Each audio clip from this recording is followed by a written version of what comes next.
Mean to click it like that, but that's fine. What's up? Okay, we're live on the YouTubes and everything, TikToks, Instagrams, multiple Instagram accounts, multiple YouTube channels, a couple Facebook channels. Welcome to Enlightened Masculinity Podcast. Why is this turning? Guys, it had a mind of its own. It just rotated on its own. That's a trip. AI. Oh, it's because it died. I see. I see. It needs to be charged. Why did it do that?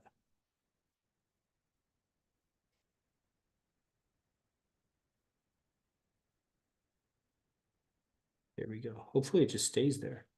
Okay, what's up? It died. Okay, apparently these things need to be charged. Okay, I'll take it out of this thing, and I have this other device. So we'll just put it right there. What's up, everybody? Okay, now I'll click record on the Zoom stream.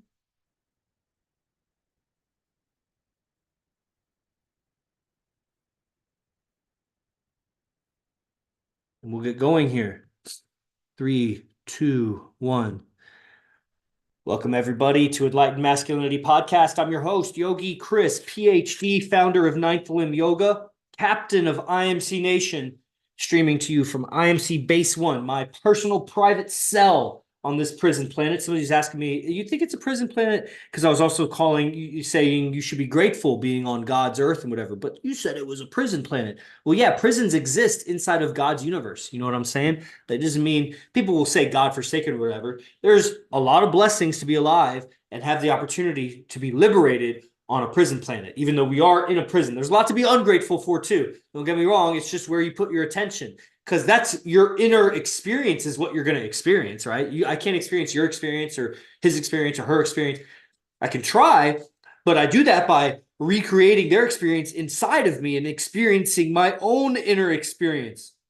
That's where words and communication help transfer the experience so I can get what they're feeling. And of course, words have definitions. So if we're using the wrong words, or if I don't understand the way you talk because you have a dialect or something, then I can't experience what you're experiencing. Now I can just read your body language and your sound and kind of maybe recreate it. A lot of people are numb to that because of the technologies and the school system and the way that we're brought up. Like, we're numb to human communication. It's just a sad state of affairs. But today, the podcast, I was going to talk about money mindset, because we've had a restructuring happening with IMC Nation. People, if they're not, familiar with this show, if they're just discovering this, I mean, this is largely a show about IMC Nation. I'm Yogi Chris, captain of IMC Nation. I had this podcast before I was captain of IMC Nation, but I was IMC Nation already when I created Enlightened Masculinity Podcast 4 or 5 years ago with my colleague Akash at the time. He's out. He dropped out. A lot of guys, they don't make it. And guys with a big heart, they want everybody to make it. I want everybody to make it. But the truth is, they won't make it at IMC Nation. There's too much taboo information. It demands too much of an individual. It's like asking someone who's worked for another company, for a company, having a regular job all their life, to all of a sudden go and be an entrepreneur. They may have never even built any real value in their life. They don't have anything to sell. So they maybe can go into business selling something else, like a car salesman or a real estate agent. They're kind of like an entrepreneur, but not really, dude. You're a middleman. You know what I mean? Like, have a commodity or a service, make a product or give a service that only you give. That's what my yoga was, but that's difficult. I went from a PhD graduate that was going to work for the government to then selling a personal skill to people that they wanted it for free. There was a plentiful, it is available. There's yoga teachers on every corner. There's free YouTube and stuff. You just learn. Nobody really even thinks they need it. Like, yoga is not that sexy. It's not that exotic. I mean, some people want to be more flexible, but I mean, it's typically a poor crowd, a bohemian crowd. Like, if you're a real estate agent, you're never going to really deal with bums. Maybe a little bit. But if you're a yoga teacher, you deal with bums all the time. That's like most of the yoga community in America is just a bunch of bums. In the world, really. In India, they're ascetics. They give up everything. They literally have nothing. They're homeless. Needs an update. Oh, hold on. Guys are trying to join my podcast right now, but it's I guess I provided the wrong link. Zoom.us/J/79449. Okay, hopefully that works. So the way that IMC Nation does game, which is what the appeal is.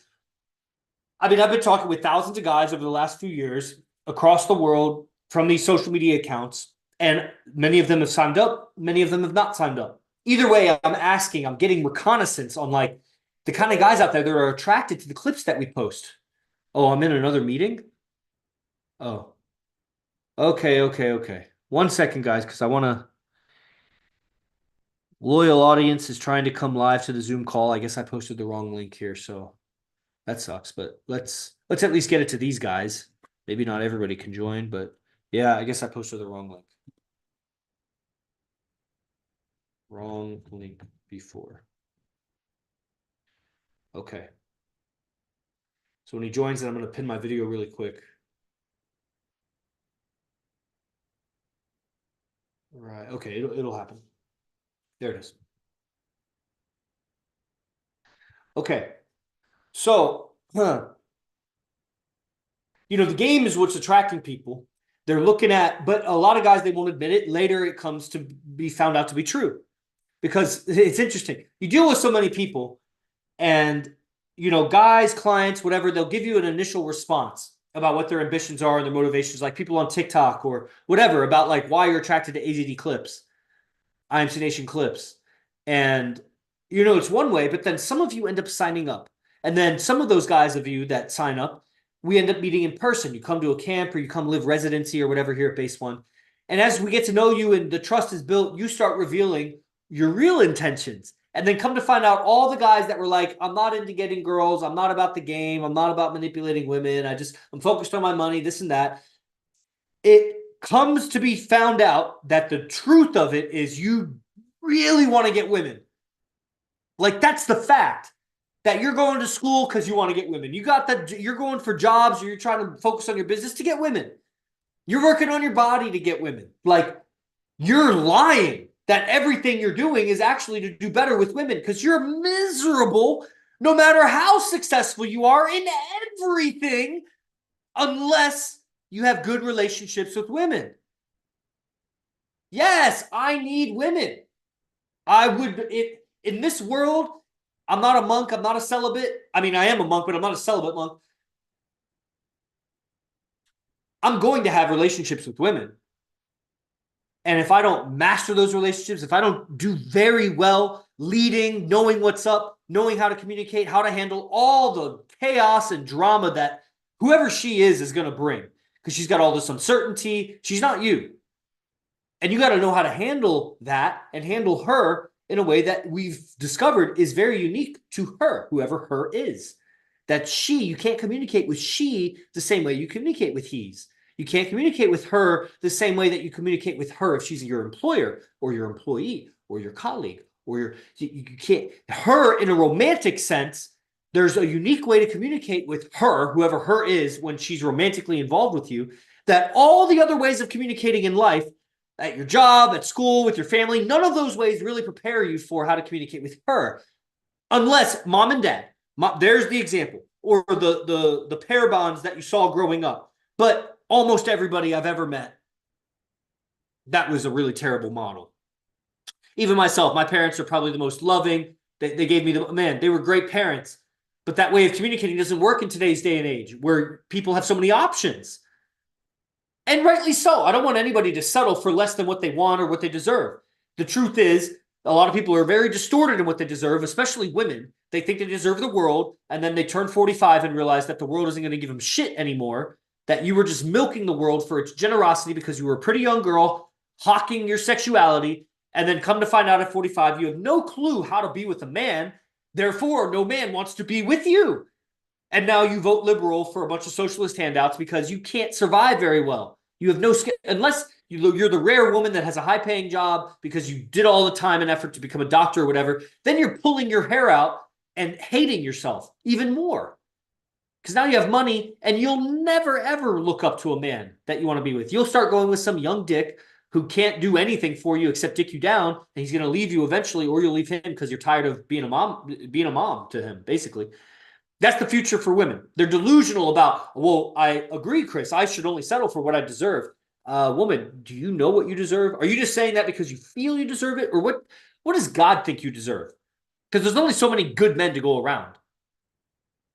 Who should the good men be with? Trash? Girls that have a high body count, that don't know how to be with a man? And women can change. So I say that women can change. I don't care if your body count is 10,000. You can change. But your value wasn't in your body count. Your value was after you changed, what kind of woman are you? Because the body count woman, that's not your value. Unless it's a value to a bunch of weak men who just want to dick somebody down. But I mean, your value would be high value in a whorehouse, but that's not what I'm doing. So I say that because that's important. Anybody can change. But it's more difficult the older you get, and what's your motivations. A 45-year-old woman who has a stable income has very low motivation to change, unless you can convince her how the error of her ways is making her miserable. But why would you take the time to do that? She's going to be so hard and calloused and unreceptive. And why would you take, if you had the skill to convince the 45-year-old boss lady how to change, you would just go get yourself a 25-year-old hottie. Shit, why would you waste your time? Unless she's paying you, and there you go. But she's not, because she only pays when she sees the value. So it's a catch-22. She's destined for hell, basically. Yes, Dr. Steven, or Dale Stevens, Dr. Stevens. So, what do we do now? This was money mindset. I haven't even talked about money. The same reason. So one could ignore a girl's body count. I'll tell you something. Since my most toxic relationship back when I was 24, I'm 37 now, I have not asked a girl's body count. And I seem to remember I had a girlfriend, Angelica, and I had a girlfriend, Julie. And at some point, I was having some talk with each of them. I remember Angelica saying, because she was like naming ex-boyfriends or something, and I don't remember why I was entertaining that. So somehow that was whatever. I wasn't asking a comprehensive body count. And then same with Julie. She was saying something, and I don't know how we got to it. And I just remember after we broke up, and she said, "Oh yeah, I thought of someone else." And I was like, "You bitch, like you little cunt." Just how many other guys were you lying about? It doesn't matter. And that really drove it home. I didn't really ask about their body count. Somehow the talk came up. And then, but after that, which was like in 2020, so about 4 years ago, then I really realized that there's just no point. There's no utility. There is no good in knowing how many guys a girl has been with. All that'll help with is you knowing that she's more likely, statistically, to cheat on you. But that the statistics is an average. That doesn't mean anything about a case-by-case basis. I can tell you that the level of devotion that my girl gives me, you wouldn't even find that in a virgin. You'd be hard-pressed. In the world of virgins who fall in love with the fucking prince that rescues them from the dragon, she would be in the ranks there. I don't know what her fucking body count is. Doesn't matter. Doesn't matter. I know she wasn't a virgin. That's what I know. Whatever. So it's not a useful conversation. And that whole mentality, what I heard about body count really seemed to come out of the whole Andrew Tate kind of phenomenon. And that he's just a moron, and they're all morons about that. I didn't know you could pin your video for YouTube. That's dope. Yes, because yeah, that's what I'm doing. I'm pinning it. We have a mentality where I live that having a girl as girlfriend that many guys have been with, you're looked down upon. Yeah, but that's because you care about public opinion. You care about the opinions of other people. Who cares who's looking down on you? If your brothers look down on you, then they're not your brothers. They're not your friends. They shouldn't know what your girl's body count is. Why does it's their business? How do they even fucking know? And if it's because she was the town whore, well, it should be looked down upon if you're with the town whore and she hasn't changed her whore behavior since she's been with you. But if she changes getting with you, then let the fucking haters, they're hating because they want to dick her down. And you should know that. You're looking down on me because you're dry dicked and you want to dick my girlfriend down, you sleazy pervert, you motherfucker. Don't ever fucking talk to me about how many dudes my girl has been with. It's not your fucking business. Small town doesn't change the ethics of it. I will never, ever talk to you again in my life, and you'll watch me be successful. I'll never loan you money. I'll wish the worst on you. If you ever talk to me about my woman's body count again, and if I ever hear you talking about it behind my back, it's going to be just the same. You know what I'm saying? That's true, but they want to dick them down. Exactly. That's why they're not your friend. So you definitely shouldn't care about the opinions of people who want to dick your girlfriend down. You know what I'm saying? Yes. Big hearts. They're definitely not your friends. You definitely shouldn't care about their opinions. Now, that's tough if you're a lone wolf out there and you don't have strong friendships and you're depending on certain people for your money. So keep your opinions to yourself. You don't have to compromise your job or whatever, but you should know that that's not your friend, so you don't have to treat him like a friend. You don't have to invite him over. You don't have to hang out with them. Like, just let it fizzle. You know what I mean?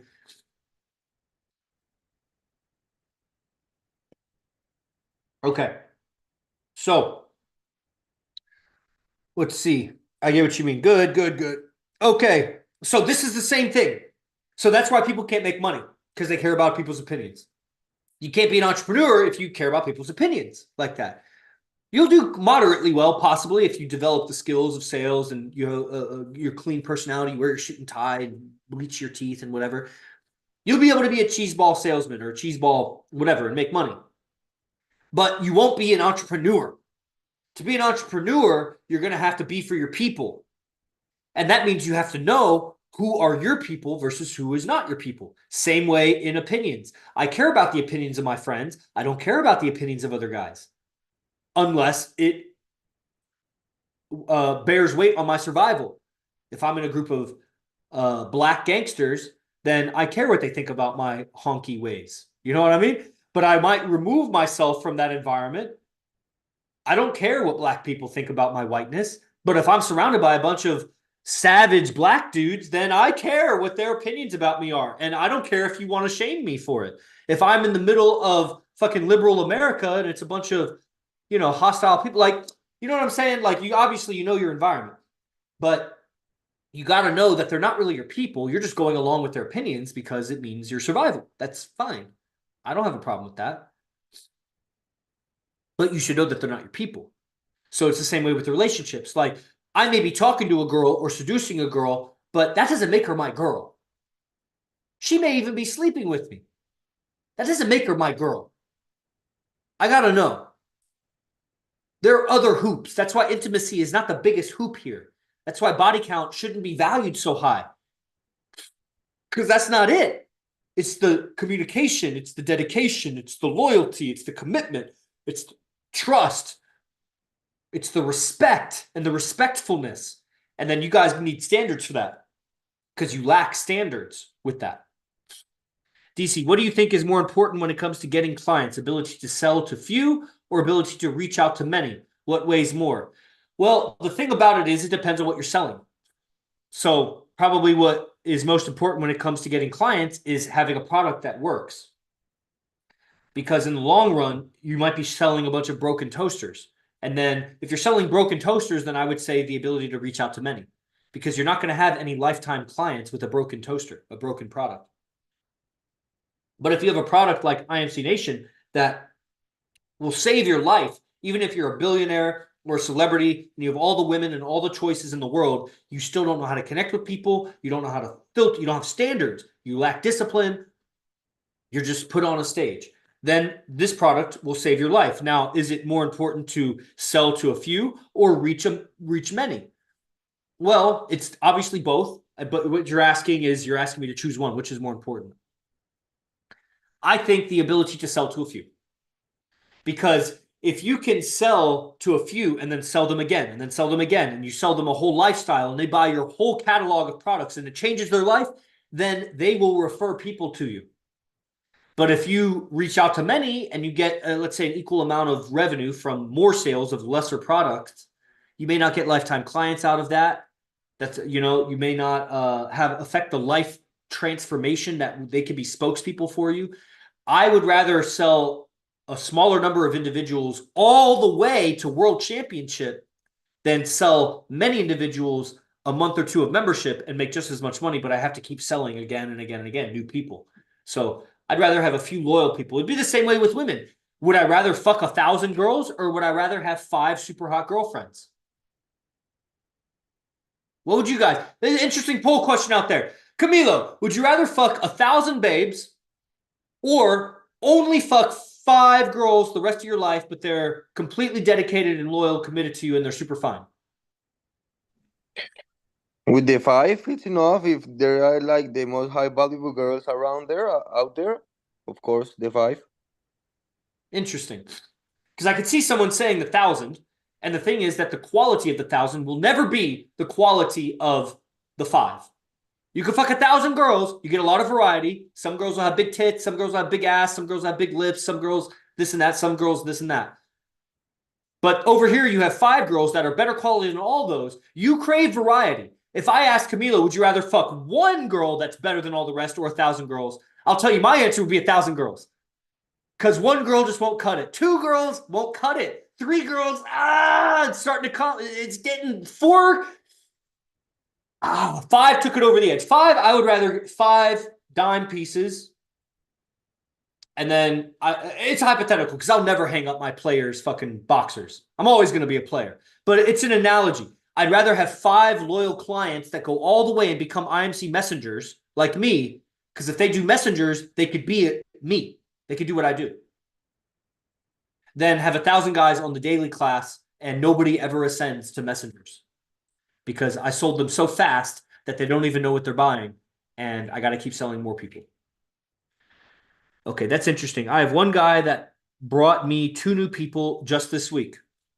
Sounds like we're on the same wavelength. Guys, I got 10 more minutes. If you got any questions. Also, the cool thing about the 5 is that it allows you to fuck more. So you get more there anyway. Yeah, that's the thing. If you had 5 super hot hotties, the pre-selection there is out of this world. So you are going to get with other girls. So money is, value.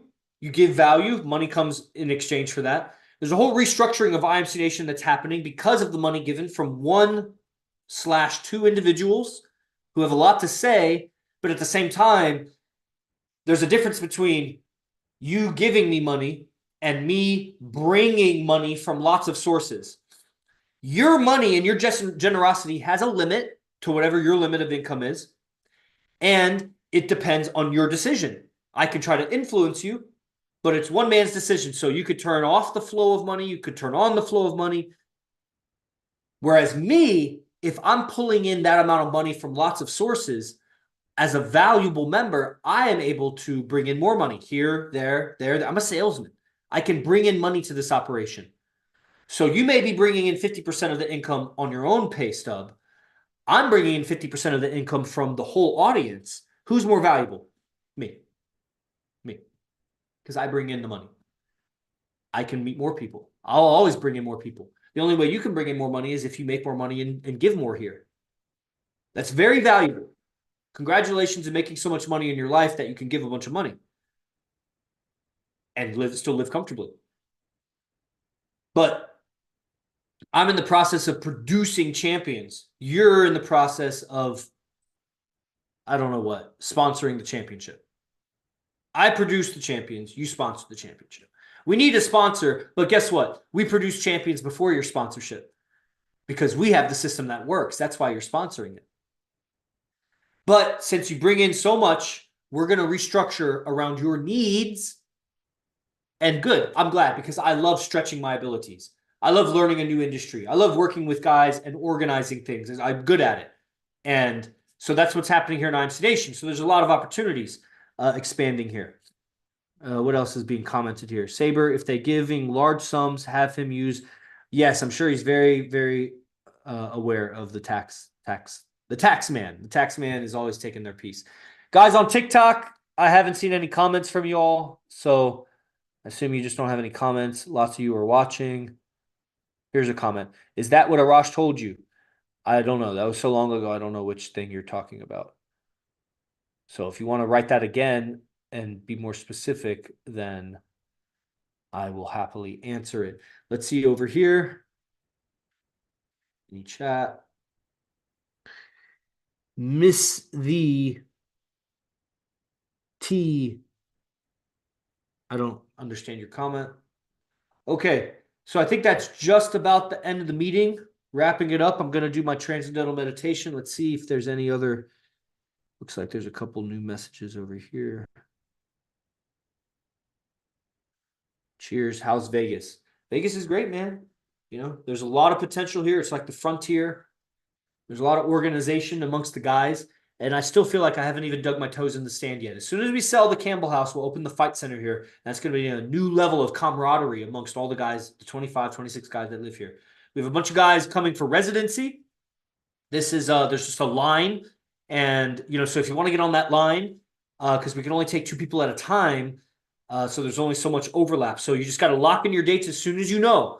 And, send a down payment so it's locked in, so we know that you're serious about it. That's living with us, going out with us every night. That's all attending all the live lectures, all the advanced talks in person, all the car rides, all the things we do. You go to the gym with us, you go to the tanning salon with us, you do whatever the fuck we do. You live IMC Base 1 lifestyle. You only need enough money to pay for your own food and drinks when we go out.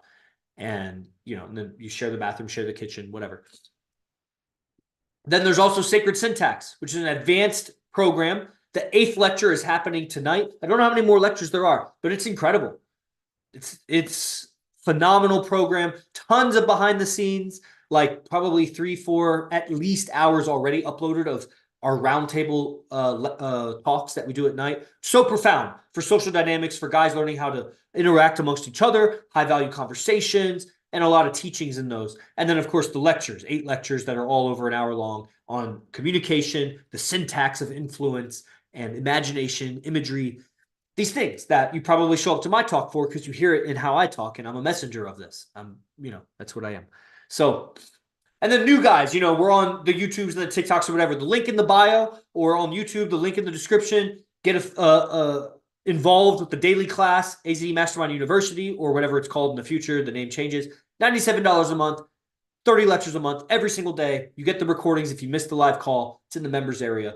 It's a wonderful value. I mean, if you guys like these clips, you're following these channels because of the clips we put out. If you like the clips, you sign up for the program. I mean, the clips are from the program, and they're taken out of context. So if you see the whole class, if you see the 40, 50, 60 guys that show up every day and the mastermind of it, the conversations, I mean, it'll raise you up as a man. You'll see and feel what a real group of men is like. So last call, anybody online, you got something? I know you listened to all my outro statements, so I assumed you did that because you had something else to say. Going once, going twice. All right. Everybody, this is Enlightened Masculinity. Find it on Apple, Spotify, all the platforms. Leave a review. Share it with someone that you know would like it. And I'll see you guys on the next episode. Shout out IMC TV. Praise the Lord. Jay Guru Dev.